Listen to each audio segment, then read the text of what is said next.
de estarmos aqui, Deus, mas sim o momento em que ouvimos a Tua voz. É esse momento que o nosso coração se enche de fé e nós tomamos a atitude de mudar de vida, Deus. Então fala conosco, Pai.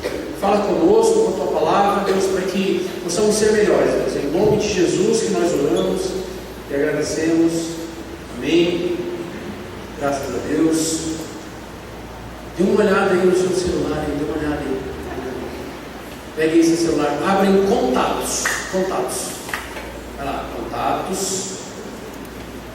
De verdade, abre aí. Quem não está abrindo está em pecado. Não, mentira. Abre aí. Abriu? Celular, contatos? Abriu? Aí sim. Então olha lá, contatos. Começa no A. E vai correndo. Vê se tem algum nome aí mais importante do que Deus. Vai. C, eu estou no C. D. F. Tem algum? Rodou? Não, mas continua, não tem mais gente. Vai lá, veja aí pra frente. Estou no K, L, N, N, O, P, Q, R, S, T. Tem a Thaís, mas não é mais importante do que Deus. É importante para mim, mas não é mais importante do que Deus. Eu acabei a minha lista e não vi ninguém. Você achou alguém mais importante que o Senhor Jesus aí? Achou, irmão? Você achou, irmão? Você achou? Você procurou, irmão? Não pode mentir, irmão.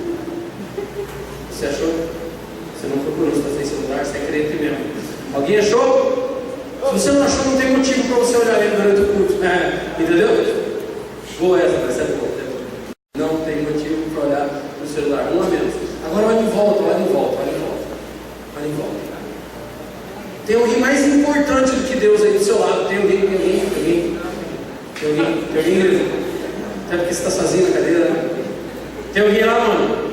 Lá você é um casalzinho bonitinho lá. Não sei se é casal, amigo, irmão, tá junto, então já é, beleza? Tem alguém lá atrás mais importante do que Deus, você que veio lá de trás?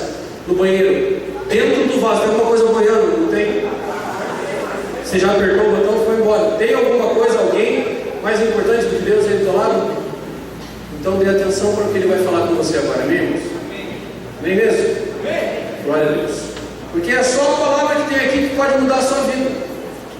Talvez o que alguém fale aí para você seja legal, seja importante, compromisso que você tem, depois do culto, balada, aquela coisa toda, não interessa, é tudo importante.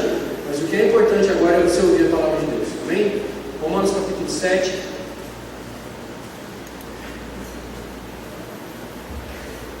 Capítulo 7 do livro de Romanos, a partir do versículo 15. Romanos capítulo 7.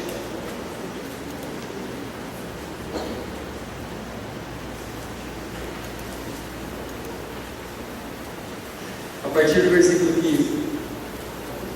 Todos acharam? Amém. Quem achou, diga amém. Quem não achou, diga espere. Estou esperando. Pode ir? Obrigado, Lester. Aleluia. A partir do versículo 15 diz assim, ó: porque o que faço não aprovo, pois o que eu quero, isso não faço, mas o que eu aborreço, é isso que eu faço. E se faço o que não quero, consinto com a lei que é boa, de maneira que agora já não sou eu mais que faço, mas o pecado que habita em mim. Porque eu sei que em mim, isto é, na minha vida, ou isto é, na minha carne, não habita bem algum. E com efeito, o querer está em mim. Com efeito, o querer está em mim, mas não consigo realizar o bem. Porque não faço o bem que eu quero, mas o mal que eu não quero, esse eu faço.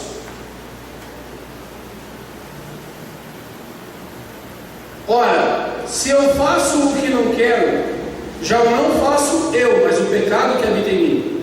Acho então esta lei em mim, que quando quero fazer o bem, o mal está comigo. Porque segundo o homem interior, tenho prazer na lei de Deus, mas vejo nos meus membros outra lei que batalha contra a lei do meu entendimento e me prende debaixo da lei do pecado, que está nos meus ombros.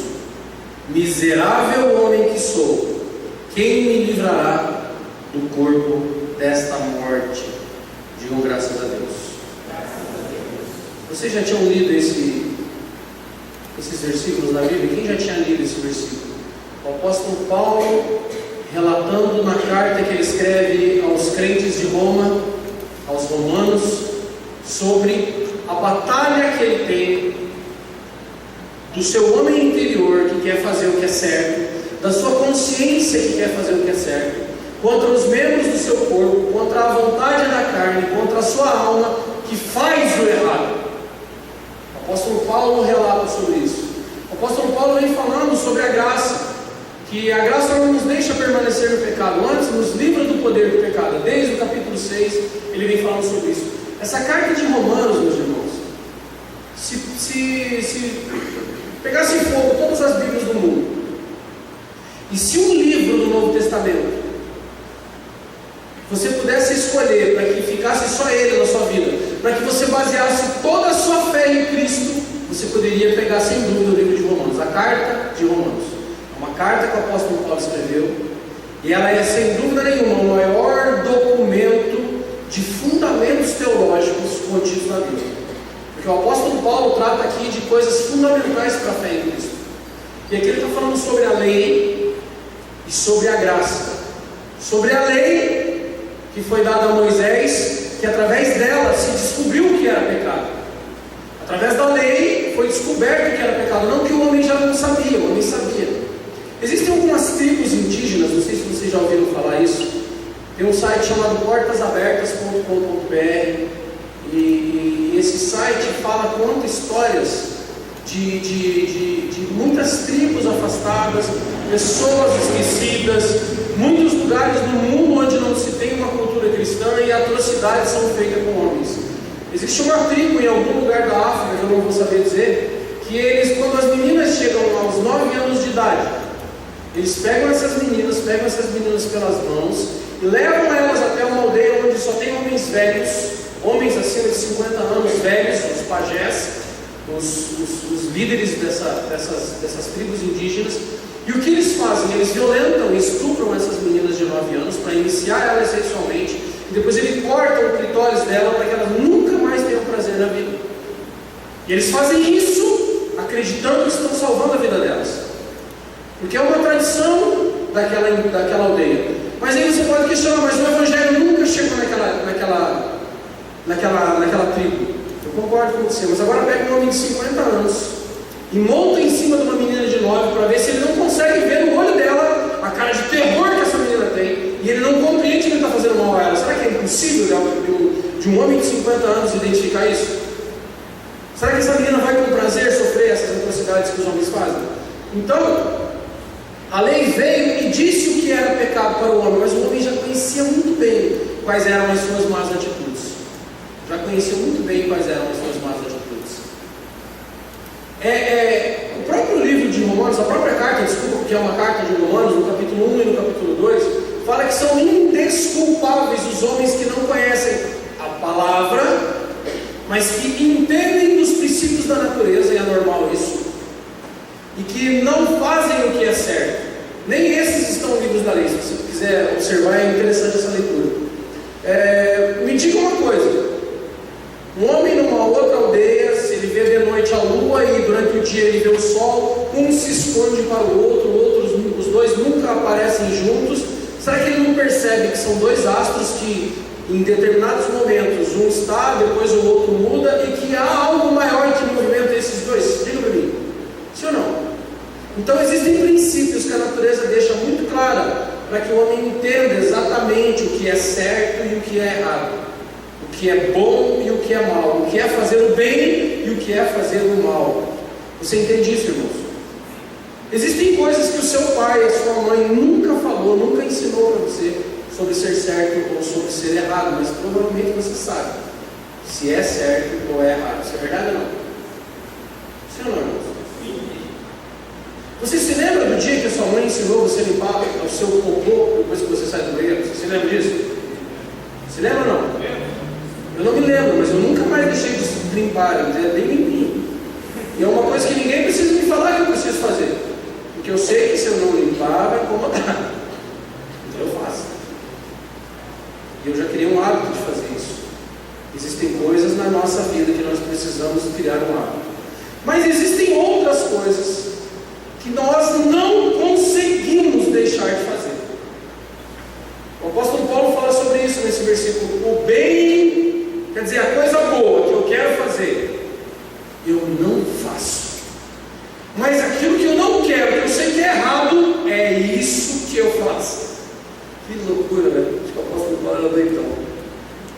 Mas ele está falando de vida.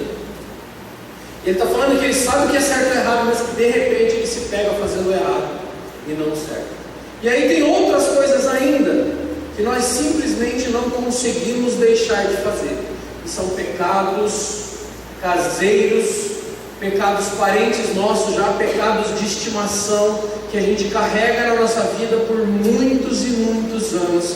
Sabemos que é pecado, todas as vezes que nós cometemos, nós nos derramamos, choramos, nos esvelamos, mas na outra semana a gente está fazendo de novo. Porque simplesmente a gente não consegue ficar sem praticar isso.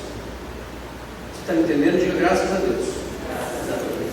Se você nunca cometeu um pecado na sua vida, diga aleluia. Pecadores. Calma, não terminei a frase. Pecadores somos todos nós. Amém? Essa coisa aí é condenar aquela parada. Tira a primeira pedra, o cara fala dessa distância no terreno, vai lá e joga uma pedra. Sabe quais são as justificativas que a gente dá? Eu anotei algumas que eu fiquei pensando. Eu anotei aqui, ó. Porque quando você está aqui na igreja, está tudo massa, não é verdade? Aqui na igreja, velho, é o melhor lugar do mundo. Vamos lá na igreja, porque aqui eu não tenho vontade de prometer pecado nenhum. Muito pelo contrário, eu repudio o pecado quando estou aqui dentro. Você é assim também? Aí, durante o louvor, primeiro você chega enquanto a tua galera lá na frente.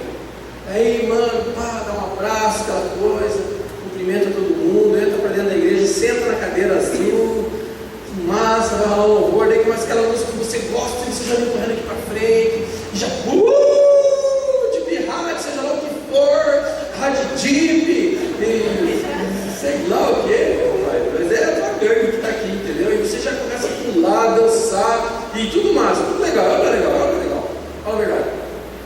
Daí o louvor tem aquela música assim que mais fala sobre consciência, uma música mais tranquila, você se derrama na presença de Deus, aí você chora, pecado desgraçado, nunca mais vou fazer você. Aí abraça o irmão do lado, e chora e se ajoelha e tal. Aí daqui a pouco vem as ofertas, aí você já se inscreva, né? Vou no banheiro e tal, pegar de oferta na reunião. Não, mentira, você vai lá e coloca a sua oferta, sua melhor oferta, glória a Deus, mano, vou botar R$2 hoje, vou colocar grana mesmo, vai lá. Eu já vi uns que pegam e enrolam as moedinhas no plástico, que é para soltar e fazer barulho na caixinha, né, verdade? Solta tudo, ninguém escuta o barulho mais.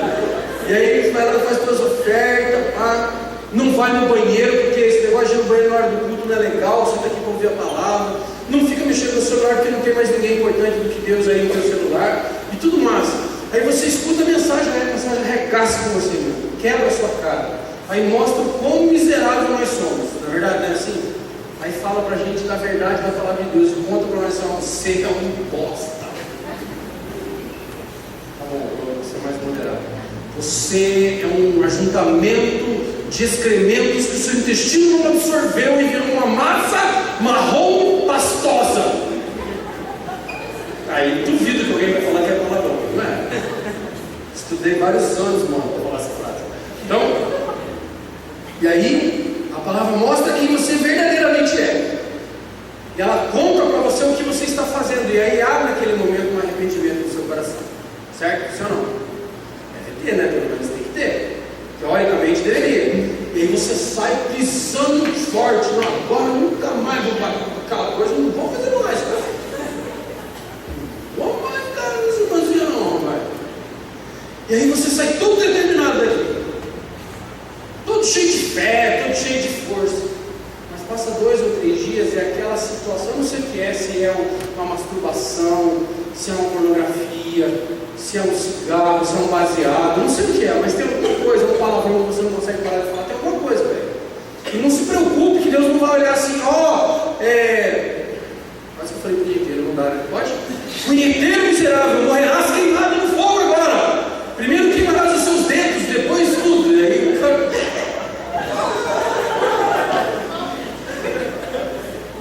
Não, cara, Deus não vê assim. Deus vê pecado como pecado, entendeu? Se você assaltou um banco, e se você rouba uma bala no mercado, uma bala, bota no bolso uma bala, é a mesma coisa para Deus.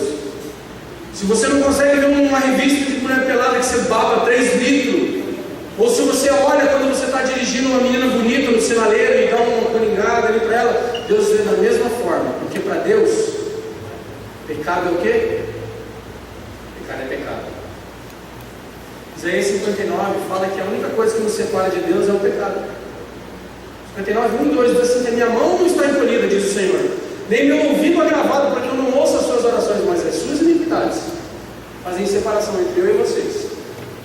Sabe por que quando Jesus estava na cruz, ele disse assim, ó: Senhor, Deus meu, por que me abandonaste? Sabe por que ele falou isso? Porque naquele exato momento, Deus estava colocando sobre ele todo o pecado da humanidade, porque ele disse que estava ali pagando o nosso pecado. Naquele momento havia sobre ele todo o pecado da humanidade. E por um breve momento ele ficou separado do Senhor, porque ele estava com todo o pecado da humanidade. Mas logo ele foi vencedor sobre o pecado. Ele venceu o pecado, a morte, o diabo, a punheta, venceu tudo naquele dia. Venceu, cara, ele venceu. Ele venceu porque ele viveu 33 anos nessa terra aqui e não cometeu pecado algum. Então ele venceu. Esse aí que você pensou também, esse outro, esse também, esse é mais difícil, mas ele venceu também, venceu tudo. Venceu, cara. Ele venceu na cruz por nós todos os pecados. É por isso que hoje nós estamos aqui. Só por isso. Porque a Bíblia diz assim que as misericórdias do Senhor são a causa de não sermos consumidos. O que é consumidos?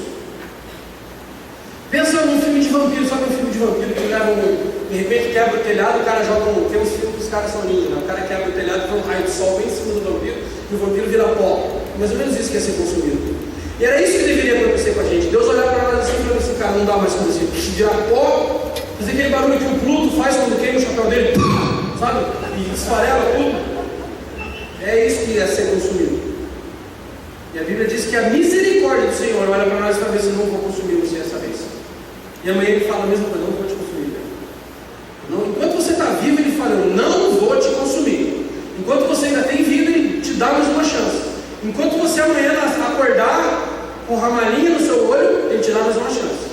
A partir do momento que você morrer, no chapa só vai restar, a Bíblia diz em Hebreus, no capítulo 5 ou no capítulo 6, que só resta o juízo.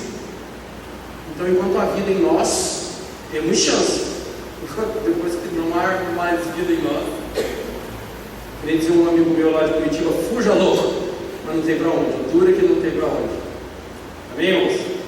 E aí eu marquei aqui, como eu disse para vocês agora há pouco, na igreja a gente está tudo animado, aquela coisa, perto dos nossos amigos da igreja. Olha que legal isso. Nós não fazemos ou falamos nada de errado. É assim, não é? Você até pensa em falar um palavrão, você vai falar para o cara: seu filho de Deus, aleluia, glorificado seja o teu nome. Foi no Carvalho que Jesus morreu por nós, na cruz do Carvalho. Você fala, que você não quer falar palavrão, você entendeu? Já quando nós estamos perto dos nossos amigos do mundo, como é o nosso comportamento? Você está no meio dos caras da igreja, toda a galera da igreja, o santo, o crentão, o óleo puro, o foguinho nas canelas, tudo do seu lado. E aí você está ali com eles, foi lá no dogão, comeu um sanduichão, e entrou um monte de menina bonita para você nem olha, porque você é crente, né, mano? E aí, a hora que você sai e vai trabalhar, e você vai almoçar com seus colegas do trabalho, tá só a galera do trabalho aí, como é que é? Como é, irmãos? Como é? Por isso que eu disse: aqui é massa, aqui na igreja é massa. A gente deve morar tudo aqui na igreja, trabalhar aqui na igreja, não sair mais daqui. Porque quando a gente sai, as coisas acontecem. É assim ou não? Aí você não consegue se conter, você não consegue resistir. E aí as coisas que nós dizemos depois da cagada feita, não dá nada. Não dá nada, nunca dá nada. Nunca dá nada, eu estou aqui, estou fazendo, nunca dá nada. Nossa, essa foi a última vez, eu nunca mais faço isso. Quantas últimas vezes já aconteceu isso na vida? Você fala assim, não, cara, a última vez, juro, cara, a última vez, essa foi a última vez, eu não vou fazer mais, eu juro, daí amanhã eu só vou experimentar, depois eu não faço mais. A gente precisa saber para evangelizar como é que são as coisas, né? Então eu experimento e aí eu tenho experiência, que eu experimentei e eu estou sabendo. Nossa, velho, vou ter que pegar, tá dando muito mole. Não vai escapar não, sabe?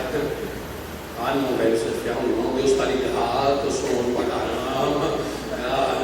Não, vou ter que pegar. E só vou pegar essa vez, nem você fala, essa vez. Ninguém está vendo, vou fazer lá, bilu, tete. Todo mundo está fazendo também, por que eu não posso fazer? É verdade, né? Está todo mundo fazendo, a gente não pode fazer também, né, irmão? Não é? Todo mundo faz, cara, qual que é o problema? Está todo mundo fazendo, vivendo, ganhando dinheiro, eu fazer também. Os meus amigos da igreja, essa é a pior. Os meus amigos da igreja também fazem. Vão na igreja, vão na escola dominical, vão no culto, vão no grupo familiar e também fazem. Eu também posso fazer com ela, não dá nada. O pastor vai ter que pegar eles também. Pega eu, pastor. Mas pega eles antes. Se eu não fizer, todo mundo vai rir de mim. Vai me chamar de boiola, vai me chamar de crentinho, vai me chamar de qualquer coisa. Eu não estou afim. Ah, mas é tão bom isso. Deus entende, Deus sabe. Foi Deus fica de olho mesmo, né? Você viu, irmãos? Eu tenho certeza que alguma dessas frases você já falou um dia. Falou ou não falou? Mas Deus está vendo, irmão? Não é mentira, não. Mas por que será que eu sempre faço as mesmas coisas? Esse é o tema da nossa mensagem hoje.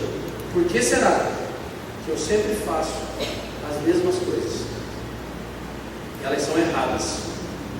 Eu continuo fazendo. Por que será que eu, mesmo conhecendo a palavra de Deus, mesmo tendo acesso a uma palavra escancarada, livre, sem nenhuma frescura, mesmo ouvindo isso todo sábado, todo domingo, mesmo tendo uma Bíblia na minha mão, por que será que eu ainda faço as mesmas coisas que eu fazia quando eu não tinha Jesus no coração? Por que será que eu ainda me deixo levar pelo pecado? Por que será que eu ainda sou enganado por uma palavra doce no meu ouvido? Por que será que eu ainda não consigo resistir a essas coisas? Por que será? Por que, irmãos? A mais direta definição que você vai encontrar na Bíblia para o efeito que o pecado causa na sua vida está em Romanos no capítulo 6, e eu quero que você abra no versículo 23. A maior definição, a mais direta, a mais escrachada, a mais livre, assim, a mais na sua cara, aqui, ó, da definição daquilo que a ação não. O resultado do pecado na sua vida está nesse capítulo 6, versículo 23. O que está dizendo? Porque o salário do pecado é o quê? O que é salário? Oi? Fala alto, irmão. Pagamento por algo. Olha, eu queria ter um filho assim. Toca teclado, trabalha no cartório, sabe o que é o salário, cara, você é mais, né? Mateuzinho, é um querido esse Mateus, né? Vamos falar. Um dia eu vou fazer um bolo, eu vou fazer um bonequinho teu, eu vou pôr em cima, Mateus, você vai ver só. Eu vou tirar uma foto. Ó, é verdade. Salário é aquilo que você recebe por um tempo de trabalho. Salário é a recompensa que você recebe por uma ação. Salário é aquilo que o pecado te entrega depois de você praticar. E qual é o pagamento que o pecado te dá? O pecado paga pela sua aderência a uma prática pecaminosa com a morte. Que morte é essa? Espiritual. Vocês lembram que Deus disse para Adão: você pode, Adão, comer tudo que tem aqui, ó, nesse jardim do Éden. Até a mulher que eu fiz para você pode. Pode comer tudo que tem aqui. Só que aquela árvore ali, você não vai pôr a mão. Porque você acha que ele não podia, irmão? Claro que ele podia. O pecado de Adão não foi coisar com a mulher, não. O pecado de Adão foi a desobediência. Porque ele fez a mulher para coisar com Adão. Adão estava sozinho, vendo os bichos tudo andando de dois em dois. E aí Adão precisava de uma companheira, né, para ajudar ele no final da tarde, lá pelas 6h30, escurecer, os passarinhos cantando, os borboletas voando, ele sozinho, fala sério. E aí Deus fez a Eva para ele. E ele disse assim, ó, porque no dia que você comer daquela árvore, certamente morrerás. Adão morreu? Quando comeu a árvore? Morreu ou não morreu? Mas no momento em que ele comeu, a Bíblia diz que os olhos dele se abriram. Eu entendo isso, irmãos, como um momento em que ele saiu de um lugar em que só ele pisou. Até hoje, só ele e Eva pisaram naquele lugar, naquele ambiente, um ambiente de glória, um ambiente magnífico, um paraíso criado por Deus, para que eu e você também habitássemos, mas não deu para nós, mano. Não deu. E Adão entregou na mão. E aí Deus fechou, botou 2 anjos lá e ele ainda existe até hoje. E sabe onde era o paraíso? Você sabe onde era geograficamente o paraíso? No Iraque. Gente, que loucura, velho. Você soltando bomba do teu lado, você lá no paraíso. Provavelmente era lá no Iraque. Pela descrição dos rios, Gihon, Pison, Tigre e Eufrates, os 4 rios que saíram dali, foi para o Iraque. Por isso que aquela terra é tão bombardeada, porque ali tem algo diferente. Sabe como, irmãos? Não sei se os carros andam de cabeça para baixo, nem no filme do Thor, que tem lá, lembra do Thor, naquela parada, os carros voando, o cara jogava chave e saia lá de cima, não tem isso. Mas tem uma presença diferente de Deus ali. Que ele criou o primeiro homem e a primeira mulher. Então, ele não morreu, mas ele foi expulso do paraíso. E eu entendo esse paraíso como uma presença de Deus, porque quem é que vinha conversar com ele no final do dia? Deus. Imagina Deus chegar, às vezes a gente está em casa, os irmãos cozinhando, tem café? Tem café? A gente tem que fazer café para essas coisas. Mas imagina o próprio Deus, cara. O próprio Deus, você lá com ela, aquela coisa, cabelo de inteiro, tá ali conversando com ela, Eva. A vaquinha ali passou junto com o boizinho, foram ali beber água no rio. E você está conversando, de repente chega Deus. Posso entrar? Você, claro, Senhor, entra aí. Era mais ou menos assim, a Bíblia diz que na viração do dia, Deus ia lá com Adão e Eva. Gente, que coisa maravilhosa isso, cara. Tem algo mais precioso que isso? Para Adão foi uma fruta. Eu não sei o que é para você. Para Adão foi uma fruta. Uma fruta que foi oferecida para Eva. Aí todo mundo fala assim, não, mas foi Eva que pegou da serpente e comeu, mas ela era a autoridade. Estava sob a vida da Adão. Ele poderia muito bem ter dado um rabo de arraia na cara da Eva e jogado essa fruta fora e ter pedido perdão para Deus. Eu tenho certeza que as coisas seriam diferentes. Ou Deus destruía a Eva e fazia outra. Eu acho que não, porque ela era perfeita. Dele ser muito bonito. Cara do céu, Adão nunca bem cansado, não vai me dar umas coisas aqui, mas ela era bonita. Então, Adão e Eva foram tirados da presença de Deus pelo pecado. Então a morte não veio fisicamente, mas veio espiritualmente. Depois disso, um dos 2 filhos de Adão matou o próprio irmão. Lembram disso? Caim matou Abel. A morte entrou na família, entende, gente? E ali Deus teve que fazer um sacrifício de um animal. Foi a primeira vez que houve um derramamento de sangue em sinal de sacrifício para expiar o pecado de Caim. Deus matou um animal e fez um sacrifício para si próprio. E ali começou toda uma situação louca de pedra. E essa definição de Romanos 6,23 diz isso, que o salário do pecado é a morte. Para Adão foi a morte, para nós também é. Quanto mais você peca, quanto mais você comete pecado, mais você tem dificuldade de andar com o Senhor. Já prestou atenção nisso? Quando você está imundo do pecado, você não consegue ter aquela comunhão que você tinha com Deus como antes. Você vai ler a Bíblia, te dá sono, você vai ler, você não entende, você não tem tempo mais para ler a Bíblia porque você não quer, e quando você lê, parece que entra por aqui, sai por aqui. Para orar, você tem que fazer uma força tremenda. Rapaz, isso é a coisa mais terrível que tem, de você conseguir resgatar isso de novo depois que você começa a descer a escada do pecado. Mas eu fui procurar a definição da palavra pecado. Quem sabe a definição da palavra pecado? O que é? Fala. Quem falou isso?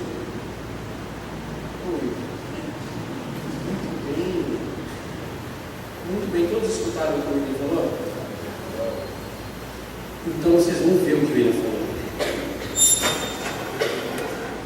Está declarada os jogos abertos.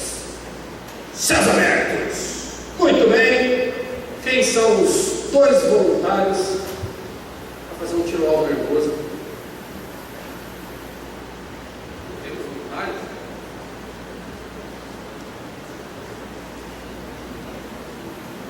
Olha aí, dois só. Olha aí, esse cara era muito rápido.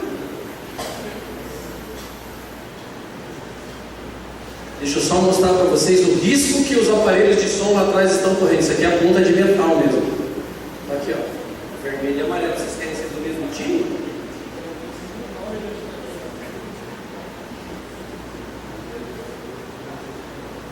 Onde é o alvo? Então acerta.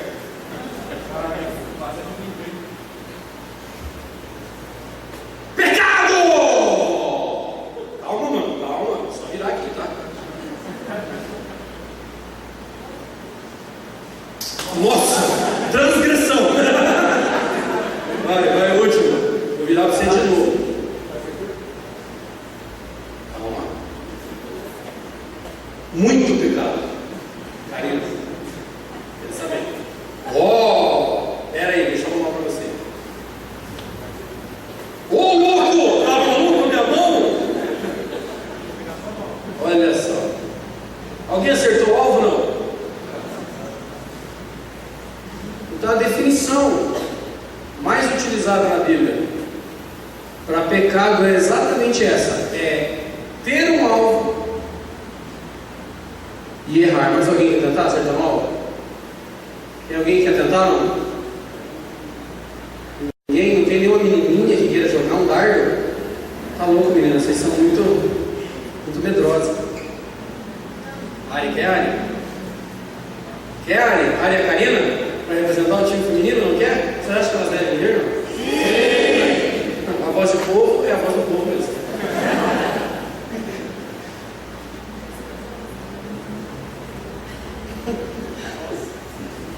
Muito bem. Meu Deus. Tá bom aqui, Zé? Vai cá. Calma aí, Karina. Espera. Bota as mãos para trás, pelo amor de Deus. Nossa, quase, essa foi quase, hein? Ainda bem que é professora, eu vi que se fosse atiradora de elite, eu morri de uma salva de palmas para os casalzinhos que estiveram aqui. Isso é pecado, gente. A definição bíblica, a palavra, o sentido, o significado da palavra é errar o alvo. Errar o alvo. O que o apóstolo Paulo falava lá que a gente leu? O bem que eu quero. O que é certo eu? O alvo eu? Erro. Mas o que é errado? Aí, ó. Até lá foi, ó. O que é errado eu faço. Isso é pecado. Ele estava falando porque ele conhecia muito bem o hebraico. Então ele estava falando da língua. Ele estava dizendo assim, ó, o alvo eu erro. Eu sei qual que é o ponto vermelho no tiro alvo, mas eu erro no tiro alvo. Eu acerto só na bola preta e na bola branca. Eu passo perto no último minuto e não caí. Vocês entenderam, irmãos? Essa é a definição mais pura e simples da palavra pecado. Tem um outro sentido que diz assim que pecado é ter menos do que um todo. Pecado é ter menos do que um todo. Como assim? É não ter o suficiente. Como assim? Mateus capítulo 25, vamos lá? Coloca para mim, Aurélio, na nova versão internacional. Mateus 25, do 1 ao 13.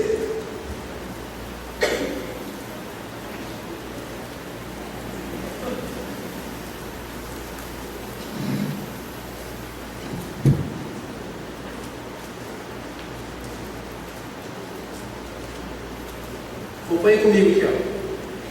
O reino dos céus Será, pois, semelhante a 10 virgens que pegaram suas candeias e saíram para encontrar-se com o noivo. 5 delas eram insensatas e 5 eram prudentes. As insensatas pegaram as suas candeias. Candeias é uma lâmpada, tá? Lembra daquela lâmpada que você segurava na alça, colocava azeite com paninho? Lamparina. Lamparina, vocês sabem o que é? Todo mundo sabe? Talvez vocês nunca tenham visto funcionar, mas é uma candeia ou uma lamparina. Então as insensatas pegaram as candeias, mas não levaram o... Para que serviu o óleo? Para queimar. Ele olha, ia queimar e ia fazer com que aquela candeia brilhasse. Segue. As prudentes, porém, levaram óleo em vasilhas junto com as suas candeias. O noivo demorou a chegar e todas ficaram com sono e adormeceram. À meia-noite, ouviu-se um grito: o noivo se aproxima, saiam para encontrá-lo. Então todas as virgens acordaram e prepararam as suas candeias. As insensatas disseram às prudentes: deem-nos um pouco do seu óleo, pois nossas candeias estão se apagando. E responderam: não, pois pode ser que não haja o suficiente para nós e para vocês. Vão comprar óleo para vocês. E saindo elas para comprar óleo, chegou o noivo. As virgens que estavam preparadas entraram com ele para o banquete nupcial, e a porta foi fechada. 11. Mais tarde vieram também as outras e disseram: Senhor, abra a porta para nós. Mas ele respondeu: a verdade é que não as conheço. Portanto, vigiem, pois vocês não sabem o dia nem a hora. Vigiem, porque vocês não sabem o dia e nem a hora. Quais virgens tinham o azeite?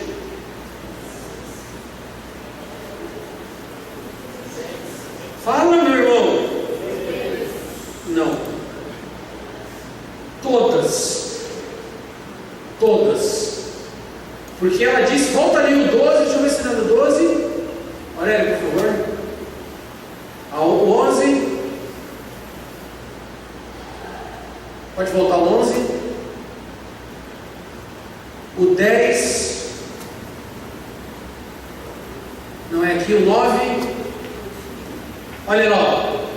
O que está escrito ali? O 8. Volta o 8 para mim, olha. As insensatas disseram: deem-nos um pouco do seu óleo. Porque o quê? O que está escrito ali? Pois as nossas candeias estão o quê? Por que se apagando? Porque tinha o quê de óleo? Pouco. Elas tinham um pouco de óleo. Elas não estavam sem nada, elas tinham um pouco, elas iam na igreja. Está entendendo a analogia que é feita? Elas iam na igreja. Davam uma ofertinha dentro do envelopinho com o nominho. Elas participavam de um grupinho familiarzinho. Mas de vez em quando cometiam um pecadinho. E aí o significado de pecado faz muito sentido para mim. É ter menos do que o todo. Faltou o quê? Faltou o resto. Pecado é ter menos do que o todo. Elas não tinham o suficiente. Elas tinham uma certa quantidade, mas não tinham o suficiente. Eles até se esforçavam. Eu até vou na igreja no sábado, todos os meus amigos vão na balada, eu vou na igreja. Mas daí eu volto no título da nossa mensagem. Qual é o título da nossa mensagem? Por que eu sempre faço as mesmas coisas erradas? Porque eu vou na igreja, então eu tenho pouco, eu tenho um suficiente, alguma coisa, mas eu não tenho tudo. Eu não sou fiel 100%, eu sou só 70% fiel. Como é só 30%, eu sou 70% fiel, só 30%. Elas não tinham tudo. O que aconteceu com elas? A porta se fechou. E o que o Senhor disse para elas? Eu não as conheço. Imagine se chegar no último dia. Tem uma outra palavra que eu não vou lembrar agora, que aí é para a liderança de igreja. Essa é mais pesada um pouco. Ele diz assim: ó, Senhor, em teu nome nós expulsamos demônios, nós pregamos a tua palavra. E aí Jesus diz assim: afastem-se de mim, porque eu não os conheço. Então o fato de você ter uma Bíblia embaixo do seu braço, no seu celular, de você frequentar uma igreja evangélica todo sábado e domingo, de você dizer que você é crente, não salva você. Não te garante que o noivo, naquele dia que vir buscar a igreja, te leve junto. O que garante essas coisas para você é ser completo, é ser um cristão completo, não um cristão perfeito. Porque ali nós tínhamos noivas, e as 10 eram o quê? O que as noivas eram? Virgens, puras. Isso diz o quê? Naquele tempo, uma mulher que não fosse virgem, dificilmente ela ia arrumar um casamento, tá? Porque era uma parte muito importante do casamento é que a mulher fosse virgem. Se ela não fosse, ou ela era viúva, ou ela era prostituta. E aí ela deveria ser apedrejada. E se ela fosse apedrejada, justamente ela não ia casar. Por quê? Porque ou ela ia ficar feia, ou ela ia morrer. Vocês conhecem a história da geladeira? Não posso contar nesse sentido. Vou contar, tinha 3 irmãs. Aí, elas conversando, daí uma falou assim, qual é o seu nome? As 3 amigas tinham acabado de conhecer. A outra falou assim, é Rosa. Por quê? Porque um dia, quando eu era pequena, eu estava no berço, caiu uma rosa em cima de mim, minha mãe nos elogiou. Aí ela, que lindo, e o teu? É Margarida. Por quê? Porque um dia, quando eu era pequena, caiu uma margarida em cima de mim no berço, também meu nome de Margarida. Aí perguntaram para a terceira, e o seu nome, como é que é? Ela fez assim, geladeira. Entendeu, irmão? Foi uma geladeira em cima dela, irmão. Geladeira, ela ficou partindo. Entendeu? Então a noiva que ia ser apedrejada, ela ia ficar assim, igual a geladeira. Ela ia ficar desse jeito. Vocês não entenderam ainda. Não era para rir muito, velho. Me ajuda? Gargalhada. Valeu, seu amigo. Ó, então, elas estavam prontas, elas estavam esperando o noivo. Elas não estavam esperando o noivo, sim ou não? Sim ou não, irmãos? Elas estavam preparadas para a vinda do noivo. A ardente expectação do coração delas é que o noivo viesse recolhê-las para o casamento. Assim como nós, vocês esperam a vida de Jesus Cristo, sim ou não? Esperam ou não esperam? Em geladeiras. Esperam ou não esperam? Nós esperamos Jesus voltar, nós estamos esperando Jesus. Fala, cara, o melhor dia da minha vida vai ser quando Jesus voltar, me tirar dessa terra cheia de coisa errada e me levar para Ele com a glória. E aí o dia que Jesus vier e me levar você, como é que vai ser? Mas eu estava esperando, eu era da igreja, eu tinha uma Bíblia, eu era dizimista. Faltou um pouco. E isso a gente dá o nome de pecado. E aí a gente entende que não são as suas atitudes, mas é o pecado em si, não é aquilo que você faz que te leva para a salvação. Porque a Bíblia diz muito claro, a salvação é pela graça. Ela é mediante a fé e pela graça. Isso não vem de vós, é dom de quem? Dom de Deus. Então faltou um pouco, cara, e esse pouco na sua vida foi o pecado. Isso é muito sério. Então as 2 definições de pecado são muito claras para nós. Uma delas, você não tem tudo. E a outra, você errou o alvo. Você tinha um objetivo que era certo. Você nasceu para quê? Você sabe por que você nasceu? Você nasceu para a glória de Deus, cara. Você nasceu para glorificar a Deus. Você nasceu para ser testemunho. O Evangelho do Reino é pregado para testemunho, não é para salvação. As pessoas se enganam. O Evangelho é pregado para salvação. Não. O Evangelho é pregado para testemunho. Mas todas as pessoas que ouvem e entendem, testemunhem. Porque daí sim haverá salvação. Então, se você é um ouvinte do Evangelho e um praticante, você dá bom testemunho. Se você dá bom testemunho, você alcança as pessoas para Cristo. Então, faltou um pouco. Ou você errou algo, ou você não tinha o suficiente, mas o que interessa é que você cometeu o pecado. É isso. E a gente começa a fazer sempre as mesmas coisas. Por isso que o apóstolo Paulo indagava: gente, eu não consigo fazer aquilo que é certo. Eu quero. E de quem nós estamos falando aqui? Do maior evangelista que esse mundo já viu? Ou você acha que o maior é o R.R. Soares? Cara, não é. Eu respeito o R.R. Soares com todas as minhas forças. Eu não vou dizer para você que eu aprovo tudo que ele faz. Mas o cara tem uma rede de TV, coloca programação boa. Aí se os pastores deles ensinam errado, eu não quero saber. Mas ele prega na televisão, sentadinho lá numa igrejinha bem bonitinho. E às vezes ele vai no estádio cheio, mas ele vai de avião.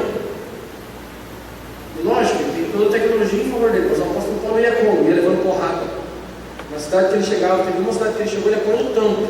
Mas ele apanhou tanto que as pessoas colocaram ele num pote do lado de fora, lá no cesto, jogaram ele ali porque acharam que ele estava morto. O que ele fez? Ele levantou, ele fez que nem aquela música, levanta, sacode o poeira e da moto, e foi evangelizar de novo, cara. Por quê? Porque ele não amava a vida dele até a própria morte, ele tinha amor no Evangelho. No começo dessa carta aos Romanos, no capítulo 1, no versículo 16, ele diz assim, ó, porque eu não me envergonho do Evangelho de Cristo, porque é o poder de Deus para a salvação, primeiro do judeu, depois do grego, para todas as criaturas. Ele declarou isso, dizendo assim, eu não me envergonho do Evangelho de Cristo, porque o Evangelho de Cristo é o próprio poder de Deus para a salvação. Isso nós temos que ter. Você se envergonha do Evangelho de Cristo? Quando você está andando na rua, com os teus amigos descolados na escola, de repente você vê o irmãozinho da igreja, ele fala, paz, irmão! E aí? Você responde? Você fala bem assim, nossa, acho que ele viu outra pessoa, e daí continua. Isso não é não se envergonhar do Evangelho de Cristo, mas se você tiver vergonha de uma situação dessa, você está se envergonhando do Evangelho de Cristo. O que o apóstolo quis dizer aqui é que ele não tinha vergonha de evangelizar quem quer que fosse, onde quer que fosse. Onde ele estivesse, ele falava do Evangelho de Cristo. E essa carta é uma carta doutrinária, ele vem falando dessas coisas. Ele era um cara, ele disse que não se envergonhava onde ele fosse. Na prisão, ele escreveu a carta do amor, que foi Filipenses, ele estava preso. Pensa você, preso, levou porrada o dia inteiro, numa masmorra, que não era uma cadeiazinha bonitinha, era num buraco no meio da pedra, preso. Ele escreveu a carta do amor e felicidade. Ele conseguiu exalar amor e felicidade na cadeia. Eu não entendo um cara desse. Mas com todas essas qualidades, com todo esse poder, essa unção que Deus tinha sobre a vida dele, em um determinado da vida dele, diz assim, o bem que eu quero fazer eu não consigo, mas o mal, esse eu faço. Ele diz no penúltimo versículo desse capítulo, lá no 20, ele diz assim, ó, miserável homem que sou. No 20 não, no 20 e alguma coisa, 24. Miserável homem que sou. Quem me livrará do corpo desta morte? Por que do corpo desta morte? Por que do corpo? Porque ele diz lá em cima um pouquinho que são os membros do meu corpo que me conduzem para o pecado. São os pés, as pernas, o resto do corpo, em algum lugar está te conduzindo para o pecado. Consegue entender, irmãos? Sim ou não? Quando eu erro, quando eu peco, eu fico escravo de outro Senhor. É bem assim, ó. Ou você é 100% Jesus, ou você é 100% Satanás, irmão. Não tem 70, 30, 99, 1, não tem. Se você não estiver 100% com o teu Senhor, você está na mão do inimigo. Olha o que ele diz em Romanos capítulo 6, versículo 16. E eu quero que o Aurélio, por favor, coloque lá para mim, Aurélio, para a gente ganhar tempo. 1 Pedro 2,19. Se não for primeira, é segunda. Deixa eu abrir lá que eu já te digo. Então, no 6,16 ele diz assim, ó, não sabeis vós que a quem vocês se apresentam para servos, para obedecer, sois escravos daquele a quem vocês obedecem, ou do pecado para a morte, ou da obediência para a justiça. Qual que é isso aí? 1 Pedro 2,19, não é o 2 Pedro 2,19, Aurélio.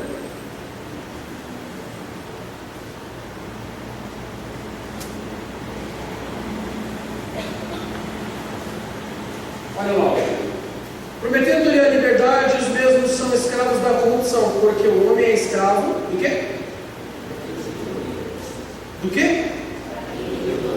O que é que domina a gente para que a gente faça sempre as mesmas coisas erradas? Quem é? É o dardo na sua mão que não consegue acertar o negócio vermelho. É quando falta o todo, ou seja, o pecado. Ele está dizendo assim, ó, ou vocês não sabem que é aquele que você se apresenta para servir, você se torna escravo, ou do pecado para a morte, ou da obediência para a justiça.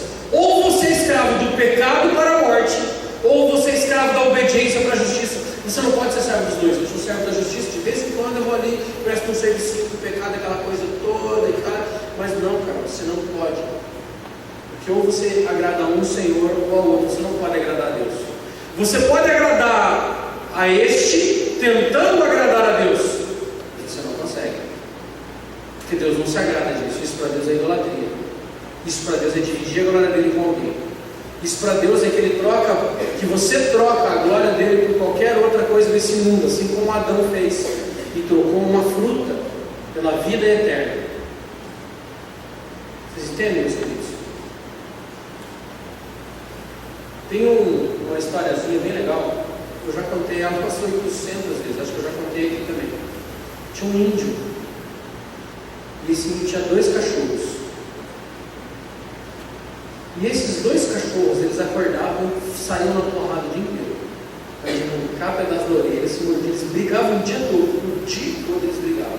E sempre passava um homem na frente dessa aldeia e ficava olhando aquela briga daqueles cachorros. E um dia ele parou, entrou na aldeia e perguntou para o índio assim: índio, qual é o cachorro que ganha essa briga? Porque há tanto tempo que eu vejo eles brigando, eu vejo eles lutando o dia todo. Qual dos 2 ganha? Aí ele fala assim: aquele que eu alimento melhor, porque esse vai estar mais forte.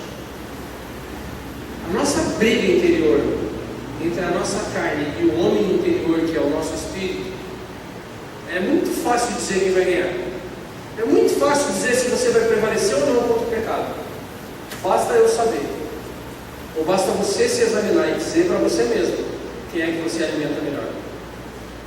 Se é o teu espírito com oração, com palavra, com igreja, com comunhão com os santos, com comunhão com o Senhor, ou se é a sua carne com conversas infrutíferas, com amizades infrutíferas, com lugares infrutíferos, com tudo isso. Sabe quando você aprende a identificar uma nota, se ela é certa ou se ela é errada? Alguém sabe? Como é que eu sei se uma nota de 100 reais é verdadeira? Se uma nota de 100 reais é falsa? Como que eu sei? Oi? Olhar na luz. Tem uma definição mais brasileira para mim, sabia, Mateus? Como é que eu identifico a falsa? Conhecendo a verdadeira. Não é assim? Se eu souber exatamente como é a verdadeira, eu sei quem é falso. Se eu souber exatamente qual é a palavra da verdade, eu sei o que é falso. E aí eu não caio na falsidade. Você já teve um amigo seu que você, de tanto conviver com ele, você pegou os trejeitos? Pegou, começou a andar igual ele, começou a falar igual ele? Já teve ou não? Eu tinha uma época na vida que eu tinha um vizinho meu que ele era, inclusive, vou contar uma fofoca aqui. Não que é de tu mesmo que eu vou falar. Minha senhora, cara. Quando ela tinha 13 anos, ela era namoradeira, gente do céu. Aí tinha um menino que chamava Christopher. E ela era louca por causa dele. Eu ganhei a parada, tá ligado? Fui lá e dei uma ombrada nele e saí fora, mano, aqui é meu agora. Mas ele tinha, a gente tinha uma gangue. Na época ele era meio namoradinho dela, eu nem dava bola pra ela. Ela antes, ela ficava me esperando passar de ônibus para mexer comigo. Eu passava de ônibus, eu botava na escada do carro, mexendo comigo, não dava bola para ela, tadinha. Mas agora ela ferrou, né? Agora ela faz assim, eu vou lá e compro a mãozinha dela. Mas, eu, o Cristo, filho o Betinho. Os 3 tinham, não era esse Betinho lindo, era um Betinho mais lindo do que ele. Esse Betinho e eu e o Cristo, a gente tinha o cabelo todo rapado, todo. Só tinha aqui na frente uma franja que vinha até o queixo, assim. Porque a gente era igual, mano. A gente andava igual, fazia as paradas igual e acabou. Escutava Talking Heads, Modern Talking, todas essas paradas nervosas mesmo. Andava com um coletinho em cima da camiseta, coturno, essas paradas. Por quê? Porque ele era meu amigo. Eu andava igual ele andava igual eu, a gente andava igual. Usava o mesmo perfume, mesmo gel, mesmo escova de cabelo, tudo. Até eu começar a gostar dela, eu virei inimigo mortal dele. Eu vou matar você, será? Mas, vocês têm amigos assim ou não? Ou já tiveram um amigo que te influenciasse? Um amigo que você gosta tanto dele, ou uma amiga que você gosta tanto dela, que ela te influenciou por algum tipo de comportamento? Sim ou não? Já aconteceu isso? Levanta a mão quem nunca aconteceu isso. Não, comigo nunca aconteceu isso. Eu sempre fui sozinho no mundo, nunca olhei para ninguém, não dou bola para ninguém, não morri com ninguém, não sozinho no mundo. Não, né? Com Deus é exatamente a mesma coisa. Você quer ser parecido com Ele? Passe tempo perto dEle. Passe tempo perto de Deus. Passe tempo aos pés dEle, orando, jejuando, lendo a palavra. Se você não compreendeu, lê de novo. Invista o seu tempo perto do Senhor, porque aí você vai começar a andar igual a Ele. Você entendeu, cara? Quando você começa a andar igual a Ele, você começa a dizer não para o pecado. Você começa a se afastar dessas coisas. E aí você começa a não errar pelo menos todo dia. Aí essa de por que eu sempre faço as mesmas coisas erradas vai começar a virar assim, ó. De vez em quando eu faço algumas coisas erradas inconsequentemente, mas na maioria das vezes eu consigo resistir, porque eu ando com o Senhor, eu sou parecido com Ele. E Ele jamais faria isso, e porque Ele não faria isso, eu também não vou fazer, porque eu quero ser igual a Ele, eu quero andar com Ele, e se eu fizer isso, Ele vai se afastar de mim. Amém, irmãos? É difícil para a gente isso. Não sei se é tão difícil assim, eu só posso dizer que não é fácil. Não é muito fácil. Ele vem discursando nesse capítulo 7, falando dessa dificuldade, mas ele começa o 8 com uma das declarações mais importantes que a Bíblia pode deixar para você. Por isso que eu disse que esse livro de Romanos, essa carta de Romanos, ela é fera. E o versículo 1 do capítulo 8 diz assim, ó: portanto agora, nenhuma condenação há para os que estão em Cristo Jesus, para aqueles que não andam segundo a lei do pecado. É isso que está escrito aí na sua Bíblia? Portanto agora, nenhuma condenação há para os que estão em Cristo Jesus. O que é estar em Cristo? Porque são só esses que não há condenação sobre ele. Somente aqueles que estão em Cristo. O que é estar em Cristo? É estar próximo dele. É fazer o que ele faz, ouvir o que ele ouve, andar como ele anda e desejar o que ele deseja. E desejar estar perto dele. Isso é estar com Jesus. Portanto agora, nenhuma condenação há para os que estão em Cristo Jesus, que não andam segundo a carne, mas segundo o Espírito. Que andam segundo o Espírito. Eu não ando segundo a minha carne. Lembra que ele estava falando do homem interior brigando com a carne? Então eu não ando mais segundo a minha carne, porque eu sei o que agrada a Deus. E eu travo uma luta ferrenha contra a minha carne e eu venço, porque eu agora sou um homem espiritual. Amém, irmãos? Ele termina esse capítulo 8, porque depois ele muda de assunto. Ele começa a falar sobre a incredulidade de Israel, no capítulo 9. Mas no capítulo 8 ele termina esse discurso dele da graça e do Espírito com 2 versículos que são muito bonitos. E aí a gente já vai encerrar, o versículo 38 e o 39. O 37, o 38 e o 39. Ele diz assim, ó: mas em todas estas coisas somos mais do que vencedores por aquele que nos amou. Ele está falando de dificuldades, está falando de perigo, de perseguição, de coisas que ele sofreu para poder pregar o Evangelho. Está dizendo de todas essas coisas, nós somos mais do que vencedores. Aí no 38 ele diz assim, ó: porque eu estou certo. O que é estar certo? É não ter dúvida nenhuma. Então assim, eu tenho certeza, ele está dizendo, eu tenho certeza de que nem a morte, nem a vida, nem os anjos, nem os principados, nem as potestades, nem o presente, nem o que há por vir, nem a altura, nem a profundidade, nem alguma outra criatura nos poderá separar do amor de Deus que está em Cristo Jesus nosso Senhor. Nada, nem ninguém, nenhuma criatura, nenhum anjo, nenhum principado de anjos, nenhuma outra força desse universo pode nos separar do amor de Cristo, porque eu estou em Cristo, porque eu não quero mais errar da mesma forma que eu vinha andando, porque eu não quero cometer mais os mesmos pecados que eu cometia, porque agora eu quero ter uma nova vida. Eu quero que o Senhor me dê força, eu quero que o Senhor me sustente, eu quero andar com Ele. Amém, irmãos? Só você que quer andar com Ele, levanta-se de pé.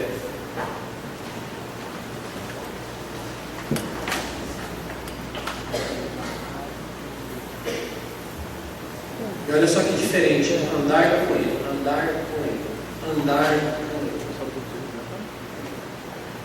Andar com Ele. O que é andar? O que é andar? Andar, um pé depois do outro. Todos os dias.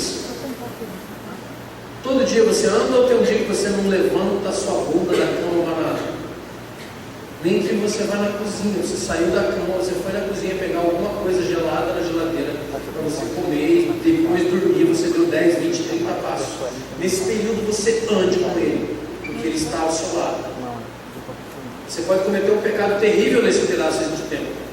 Ande com Ele, esteja com Ele, queira estar com Ele, queira andar com Ele. Não troque a presença dEle por nada. Não troque a presença dEle por nada.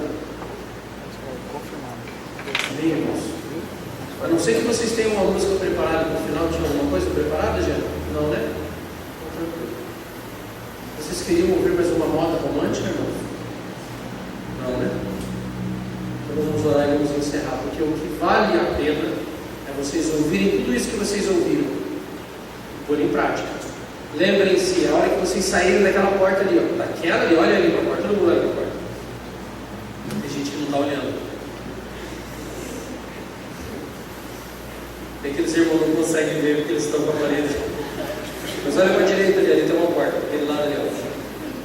Então, ali, a hora que vocês saírem daquela porta, é ali que vocês vão ter que andar com Jesus lá fora. Aqui, como eu disse, é muito gostoso, é muito fácil, é muito massa.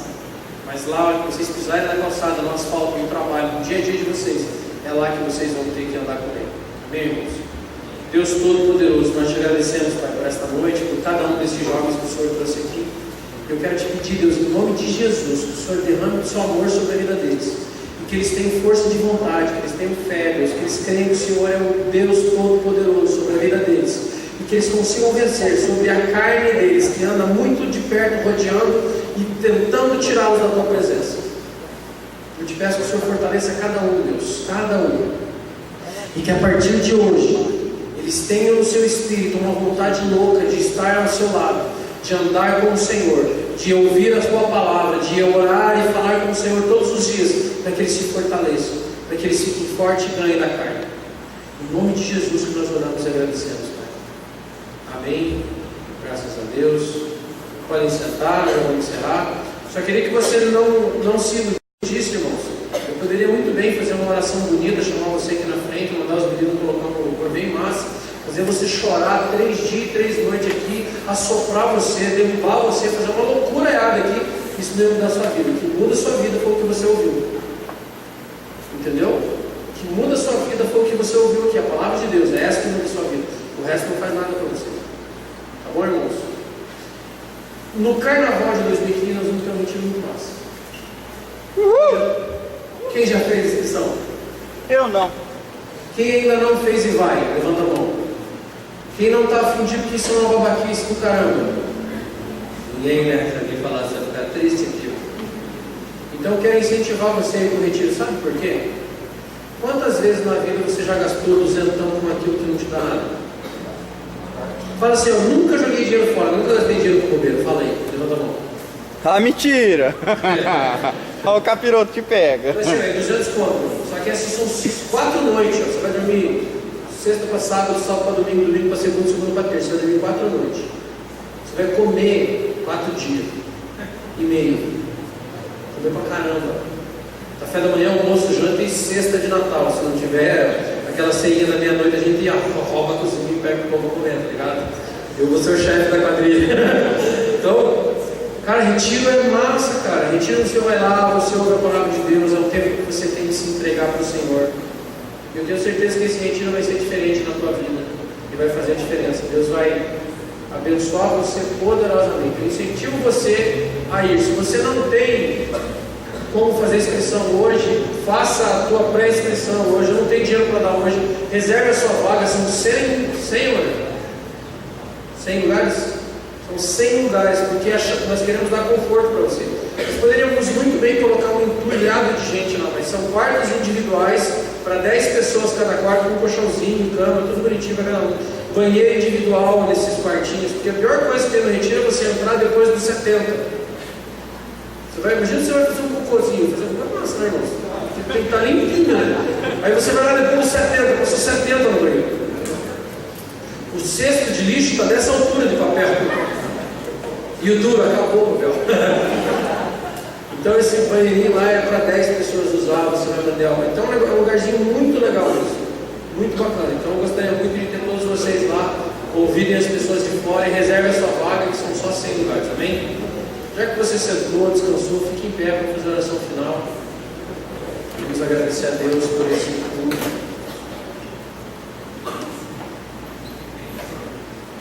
Ah, verdade, cara. Amanhã tem convivência. Quem sabia da convivência? Levanta a mão. Quem não sabia? Convivência lá na cancha, na escolinha do Curitiba, lá, como é que é o nome? Arena Show de Bola, é isso? Arena Show de Bola. Escola do maior e melhor time do estado do Paraná do mundo, da face da terra. Então, quem não sabe onde é 9 horas aqui?